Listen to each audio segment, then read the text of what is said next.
What do you think makes a community truly livable? Is it the ability to access essential services without a car, aka walkability? Is it maybe the availability of top-notch healthcare that's nearby? Or maybe it's green spaces and like cultural experiences that are right outside of your door. If those are the things that matter to you, there's one Bay Area city that really stands out. According to the AARP, San Francisco actually ranks as the #1 large city in the country, livability thanks to walkability, healthcare access, transportation options, and neighborhood amenities. Today, let's explore what has earned San Francisco that ranking and why more people in their 50s and beyond are coming back to call it home. I'm Ruth Krishnan, and my team and I have sold over $1 billion in real estate over the past decade, and we'll be back here every Monday at 5 p.m. with another video. So let me kick it off with some real stories on who's coming back to San Francisco and why. I thought I'd start with actually 2 real buyers who I met with this week. One of them actually came from YouTube. Yes, people call us from YouTube. Please do. So one of them was a woman, and she had lived in San Francisco, and she moved out to San Jose for better weather. She lived in Pacific Heights. Now she's looking to move back to the city because guess what? She's bored. She wanted to focus on being in some of the warmest pockets in the city that were also really walkable, and she decided to focus her search on South Beach and Mission Bay. She also wanted a high-rise, and she wanted to be in the $1 to $1.5 million price point. Another buyer on the opposite end of the spectrum, she has a big home in Los Altos. She's going to be retiring soon. Her kids have went away, grown up, but she wants a big place for them to come back to with maybe potential partners or other people. And she's actually looking for a place in the $10 to $15 million price point. And she really wants to be in Pacific Heights. If she's going to be in the city, she wants to be in what she feels like is the best neighborhood in the city. She also wants space to host guests. She wants walkability. She wants shops, and she wants culture. And she just wants to feel like she's in the city, living her life, her best life, but on her terms. So why San Francisco? Let's break it down into a few different segments for you today. So let's start with health and wellness. The AARP gave San Francisco a score of 84 out of 100. I have to say, this is one of my favorite things about the Bay Area. And as I'm getting older, I'm 47, health is something that I have prioritized more and more. Unfortunately, I've seen some people around me, even my age, deal with some very, very difficult health things. And it just has become apparent to me that sometimes life can be very, very short. I do think that a healthy lifestyle is contagious, and it's way, way, way more fun to be active when you're around other people who are active as well. I think you'll be hard pressed, though. I've been to places like Colorado where it probably does beat San Francisco, but I think you're going to be hard pressed to find a more active city, though there are a few, than San Francisco. And it's a great walking city. Full disclosure, if you haven't been here, some areas are hillier than others for sure. And so depending on how much hilliness you want, you might want to concentrate on flat walkable streets, and then you might want to prioritize certain neighborhoods because of that, or even certain pieces inside of neighborhoods. So some good neighborhoods to consider that are pretty flat are the Marina, Cow Hollow, Mission Bay, South Beach, and the Mission. There's a lot of other pockets of flat areas within other neighborhoods, and I can navigate you through all of those. But those neighborhoods that I mentioned, they do offer really easy access to cafes, shops, and green spaces without walking up hills for the most part. So living near a main commercial corridor, it's obviously going to mean your daily life is just easier. Like the quality of life is going to be great for errands, for coffee, for grocery, for post office runs. And that's going to just be part of your movement routine, that you can just walk out and do those things and see people and be on foot. You're not going to be stuck in a car. And in San Francisco, there can be traffic, and also parking can suck depending on where you are. But I think it's just going to make you naturally more active. I really noticed that when I came back to work after COVID, that at the time I was wearing an Apple Watch, and I was like, wow, my steps are so much higher, because I would park, 4 or 5 blocks from my office and then walk to the office. And then at lunch, I would go run some errands and do some different things. And so I was just like naturally getting another 4,000 steps a day just from going to work. Personally, I love to walk. walk every day. I walk. It's a huge part of stress relief for me, and also just staying fit and healthy, even though it seems boring, which honestly kept me away from it for many years. I thought in order to get a good workout, you needed to, do a Bikram class or lose like 2,000 calories doing something crazy. But, actually studies show that time in nature literally reduces your cortisol. It slows your heart rate and it helps with focus and mood. And I will tell you, if I miss a day, I feel it here. I feel less productive and less happy. So for me, it's a huge, huge part of my mental health. Now, if you're not up for every day, the study that I looked up actually shows that only 2 hours a week outdoor makes a huge measurable difference in well-being, which I think is really cool. In San Francisco, believe it or not, even though it's a city, we have 270 parks. Obviously, the ones you've probably heard of are Golden Gate Park. We also have Christie Field, the Presidio. Those are some of the bigger, more well-known ones, but there's just all these little parks sprinkled all over, and it's really easy to get access to green space. But honestly, just walking around and looking at Victorians, I find is also almost just as beautiful as being in a park or a forest. I don't know, it's just eye candy to me. Also, you're never far from the beach or the water, which I think is also just like there's a lot of peace in the water. So we have Baker Beach, we have Ocean Beach, and you can be anywhere and kind of see the bay or the water throughout the day. It's awesome. So my very, very first apartment was in the Richmond, and I used to live right by Golden Gate Park. And I have to say, Golden Gate Park, at the time when I was younger, I was running every day and running down to the beach and running back, and it was phenomenal. But most recently, I've spent a lot of time there with my son, who has been running cross country, and I would drive him there and wait for him to finish for a few hours. And so I would just meander around the park. There is so much to do in the park,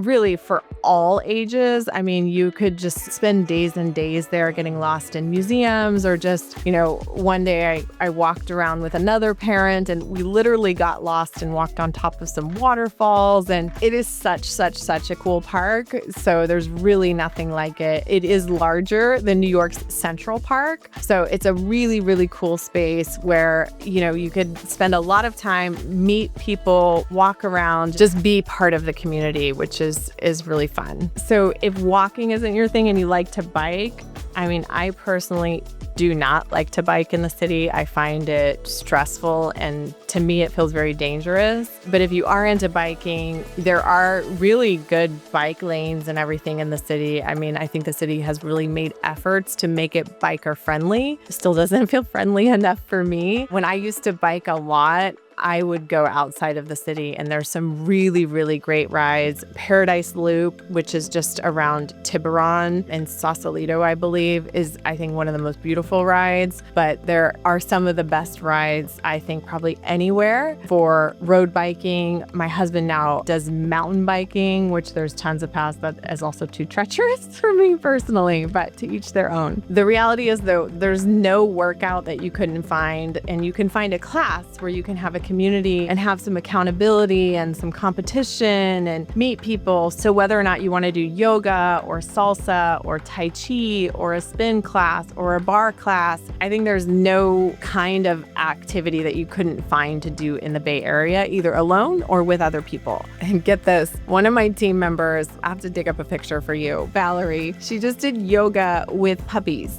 So she literally did a yoga class, and they have these puppies there. And I've seen that too. I think my sister did it with goats. I know. If weird is your thing, we got a lot of crazy weird flags that we fly here. So there's nothing that you can't find. Additionally, you're going to see people kayaking, paddleboarding, sailing, surfing. There are even people, and I know them in all age groups, that are swimming across the bay in that cold water. And there's pools too, if the cold water is not your thing. But basically no activity that you can't find and get involved with. Oh, I almost forgot. I feel like the biggest, hottest thing right now is pickleball. It is booming here. I was walking downtown the other day, and there was a pickleball court in the middle of downtown, surrounded by high rises. and food trucks. And it was a whole scene. Like, it was like a party happening there. So there's a lot of pickleball courts. I will say my friends that play pickleball, they do say they are often booked up. So they're always looking for the secret pickleball courts that nobody knows about. If you're an overachiever, because I plan and I have like gotten healthier and healthier as I've aged. I want to be in the best shape of my life at 50. I'm not saying I'm going to do any of these things, but there are triathlons, rock climbing gyms, which I do with my son. There's even paragliding, which I'm not super interested in, but it's fun to watch. It's so fun to watch the paragliders. So if you go up on Fort Funston, you'll see the people paragliding off of the cliff, which is really fun. Next up, I wanted to talk about healthcare because I feel like that's one of the really big things. And there is really good healthcare here right at your doorstep. So we have UCSF, CPMC, Sutter, Kaiser, and Stanford, though it's a little bit of a drive. There are specialists in almost anything that you can think of, and people fly from all over the country to come here to see certain specialists. Of course, urgent care clinics, there's community health centers, and then there's membership services like One Medical, which I use and I love just because I like the convenience of being able to see a doctor really quickly online, same day. It has some downsides to it, just not having kind of that one person. But my doctor retired and it was a good solution. And I like just being able to get in anytime. So I think there's some other ones as well, but One Medical is everywhere. So whether you prefer Western medicine or integrated medicine or alternative care, you have a ton of different options to choose from. One thing I would say is I think the downside of healthcare here is that sometimes when I want to see a specialist, they're booked out sometimes for a long time. I actually found out I tore my rotator cuff trying to do some cross-country skiing. Thank you, Martine. And to get the MRI for that, I wanted to go to UCSF, who has top-notch medical care, and it was going to be 3 months for me to get an MRI. So I ended up booking it in a kind of a smaller, not as fancy facility because I wanted to know what was going on with my shoulder right away so I could get on fixing it. So I guess the good thing is there are options. Sometimes if you want the very, very best option, you're not the only one because it is a big city and there are a lot of people who want to go there other than just you. So I think it just depends. Obviously, I think if you were having an urgent situation, you'd be elevated, I would hope, up that wait list so that you could get in to be seen sooner. So the next thing I wanted to talk about, which we scored 75 out of 100, is transportation and accessibility to that transportation. So do you need a car in San Francisco? Not really. It's going to make you choose certain neighborhoods to live in if you don't have one. The biggest reason that San Francisco scored high on the AARP index is transportation, especially for people who don't want to rely on driving. So walkability here,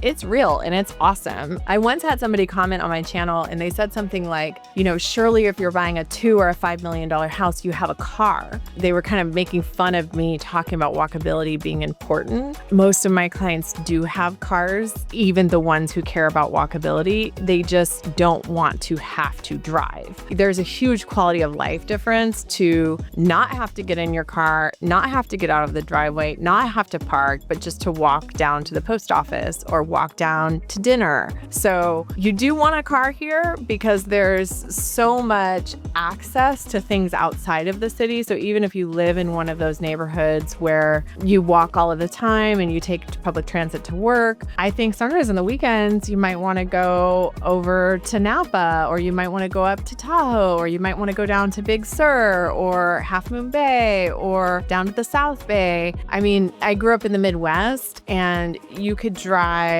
in Missouri, you can drive in any direction for, it depends on where you start, but let's call it 2 to 4 hours, depending on where you start. And the weather is going to be the same. So it was so weird to me that here, even in San Francisco, there's the microclimates, but if you drive 45 minutes or an hour in any direction, a lot of times you could get a heat change of, you could go from 67 to 90 something degrees. That can be nice, especially in the summertime. It's really foggy. foggy. So it can be nice to chase the sun in the summer, and it's easy to do if you have a car, but not as easy without one. So the public transportation, I would say you can mostly rely on it. So there's Muni, there's BART, there's Caltrain, there's streetcars. You can get around the city. You can get to the peninsula or the East Bay without a car. Is it perfect? It is not. Buses are sometimes late. Rush hour can get really crowded, but it works. I just read that San Francisco has more ridership on public transportation right now today than they did pre-COVID. So people are back and they are riding public transit, which means like my son complains sometimes, like he's trying to take the bus to school and he's tiny. He's saying, Mom, I could squeeze in anywhere, but the drivers don't stop because they say the bus is too full. There's also Ubers and Waymos. That's what I would prefer in the city over public transit, but my husband actually takes public transit downtown. My kids take it all over the city. And if you want to have a car that you are not driving, then Uber and Waymo are really accessible anywhere. For me, like a lot of times I'll have my car in the city, but if I need to quickly go to an appointment and I don't want to have to worry about parking there, or maybe I want to work in the car, then I'll take an Uber and a Waymo because it'll just cut my time down and help me use my time more effectively. In terms of transportation for accessibility, I think most, if not all of the stations have ADA compliant buses and munis, and there's paratransit options that are available for people with mobility issues. Honestly, San Francisco, it's really supporting independence, whether you're 25 or 75. You're not having to rely on somebody else to come get you and take you somewhere, which I think gives a lot of dignity and just, I don't know, who doesn't want to be independent all of the time? So the pro tip that I would say is that if public transit or walkability really matters to you, we can help match your neighborhood with your transit needs. So just reach out. Okay, so the next category that the AARP had is neighborhood amenities. And San Francisco scored 73 out of 100. What does that mean, amenities? I think it means having all of the essentials that you need that are close to your house. San Francisco is not just about scenic beauty. It is really designed for convenience. So everything from grocery stores and post office and clinics and pharmacies, you can usually access all of those needs without driving across town. Even if you're not in a super walkable neighborhood, maybe you just want to drive 5 minutes. I would say, some neighborhoods the drive is going to be a little further than others if it's not walkable. But I think your max drive would be 10 or 15 minutes to get to all of the things that you need. So a lot of times people who have lived here for a long time, they kind of don't leave their little neighborhood. They have everything that they need in their neighborhood. Maybe they go downtown for work, but then they come back and their dry cleaner's there. Everything's like right there in their hood. Unless you move. I mean, there's been times where I moved and switched neighborhoods, but then I'm driving back to my old neighborhood because I already know where everything is. I already have my connections there. And then it takes me a little bit of time to find my favorite tailor or whatever in that neighborhood, if that makes sense. I've said this so many times, but in case it's your first video, buyers pay a lot for walkability and sun. So if you really want that walkability and easy access to transportation, they kind of are in the same bucket, then plan to pay an extra 20% or budget an extra 20% so that you can get that. And if you want sun, a lot of times it's actually the same neighborhoods. So it kind of gets mixed in there into that same bucket. So the thing about these mixed uses is I do think it leads to more engagement. So with our neighborhoods being compact and multi-use, with everything being within a few blocks, I think that kind of layout naturally keeps people more active. And then when you're out and about, you're meeting people and you're more socially engaged, which is very, very good for the mind, body, and soul. So culture, I talked a little bit about this when I talked about the park, but we have all kinds of museums, not just in the park, but we do have, the De Young that's in the park. And then SF MoMA is downtown. I've been meaning to get there because there's a new exhibit exhibit I want to see. Plus, we have the Academy of Sciences, which is in the park. I think every neighborhood has a library. We also have the symphony. There's an opera. There's off-Broadway shows. There's on-Broadway shows. There's lectures. There's author talks. I mean, there's no shortage. There's meetups. You could go into Meetup and hit any category that you're possibly interested in, and you'll find all of these things going on. My nephew was just visiting from the Midwest, and he's really interested in computers and robotics and all of these things. And we were looking on Meetup, and he was able to find all these different things going on where he could go and meet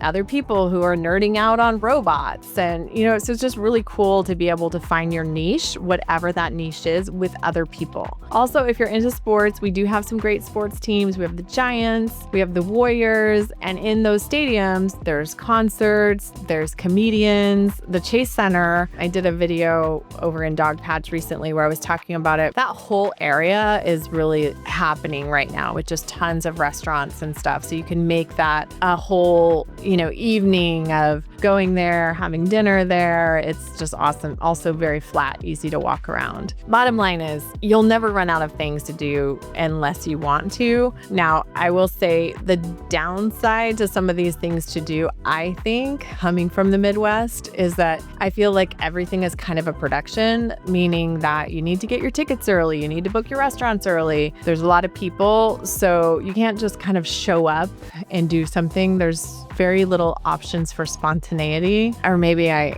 just don't try hard enough. But I feel like when I do want to just show up and do something, a lot of times it's not doable. And then I think over the years, I've just kind of given up on trying to be spontaneous for those kinds of things, which means that sometimes I don't do as many of those things as I would like to do. If you're thinking about what your next chapter looks like, let's talk. Whether you're retiring, relocating, or just reevaluating, we're going to help you find a neighborhood that supports where you want to live. But let's talk about housing, because I think that's a super important consideration. And we scored 54 out of 100 on the housing front, which I'm not super excited about. So when they're talking about housing, they're talking about a few things. And I think the biggest one is accessibility. I mean, also affordability, quite frankly. But accessibility is where we score the worst. They didn't put affordability in there, so maybe that's a topic for another day. In theory, accessibility means homes with things like 0-step entrances, wider doorways, grab bars, like other kinds of modifications, big showers where you could, roll a wheelchair in there if you wanted to, all kinds of things that help people age in place. In practice, San Francisco has really old housing stock. Most of our buildings are Victorians or Edwardians that are from the early 1900s, some of them before 1900s. So often we lack some of these things. I mean, to be frank, a lot of these houses still have knob and tube and things like that. So they definitely weren't built with accessibility standards in mind. Now, there are a lot of newer condos and apartments. They are built with ADA compliant designs in mind, but you're going to be more restricted geographically. There's going to be only a couple of areas that I would add to the list. So I would say South Beach, downtown, Yerba Buena, Soma, Dogpatch. I mean, there are some new developments that are sprinkled throughout other neighborhoods. So there's a lot of high rises along the Market Street corridor. There's a lot on the Van Ness corridor. There's a few mid rises that are sprinkled into Cow Hollow, the Mission, Hayes Valley, even Pacific Heights. And we actually have many clients who have looked for homes that have additional units, or they have like a whole lower space that has a big ground space where they can bring their parents, also sometimes for guests, sometimes for au pairs. ADU options, which are the little houses that you can put in your backyard. San Francisco has made it a lot easier to build those. So there's options. But the other constraint that we have is, other than the fact that we have vintage housing stock, one thing that is particularly challenging is our lot sizes. Most of the lot sizes here, they're small compared to other areas. So the average lot size is 25 feet wide, meaning that if you want to live in something that's more than 1,200 square feet, you are going to have stairs.